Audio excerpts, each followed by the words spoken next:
நாட்டில் முக்கால்வாசி லேடிஸ் பார்த்திங்கன்னா இந்த அனிமிக் இஷ்யூனால தான் மட்டும்தான் அவஸ்தைப்படுறாங்க. யாரை கேட்டாலும் எனக்கு அனிமிக்னு சொல்கிறாங்க. நம்ம வந்து சீரியஸாக ஃபுட் ஹேபிட்ஸை மாற்றலைன்னா கண்டிப்பாக வந்து நம்ம உடம்பு மட்டும்தான் நம்ம கூட வரும் கடைசி வரைக்கும். ஈவன் ஹஸ்பண்டோ அம்மாவோ நீங்கள் கஷ்டப்படும் போது வழியில் அவஸ்தைப்படும் போது யாரும் நம்மளை வந்து எட்டி கூட பார்க்க மாட்டாங்க. எட்டி பார்த்தாலும் அவங்க வந்து நம்ம வழியை பேர் பண்ண முடியாது.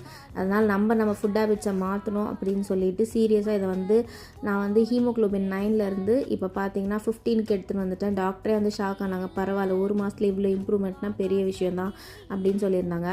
இப்போ பார்த்தீங்கன்னா நான் காலையில் இதுதான் டெய்லி வந்து 110 ருபீஸ் ஸ்பெண்ட் பண்ணுறோம் 2 பேருக்கும் சேர்த்து. கொஞ்சமாக ராகி புட்டு, சுண்டல், அதுக்கப்புறம் பச்சைப்பயிர் சுண்டல், மல்டிக்ரெயின் தோசை, வீட்டில் செஞ்சது, சட்னி. டெய்லிலாம் என்னால் இவ்வளோலாம் பண்ண முடியாது. ஸோ மல்டிக்ரெயின் தோசை மட்டும் செஞ்சுட்டு என் பையனுக்கு அந்த சட்னி சாப்பிடுவோம். ஹஸ்பண்ட் வந்து வெளியே போனாங்கன்னா அதெல்லாம் வாங்கிட்டு வருவாங்க. போகாத டைமில் வந்து பார்த்திங்கன்னா வீட்டில் இருக்கிற ஃப்ரூட்டு அது எதுனா வந்து செஞ்சுருவோம். இல்லைனா கம்பல்சரி ஒரு சுண்டல் அவனுக்கு செய்கிறல்ல ஸ்நாக்ஸ் பாக்ஸுக்கு. ஸோ நான் அதுவே மெயின்டைன் பண்ணிடுவேன். லஞ்சும் அப்படி தான்.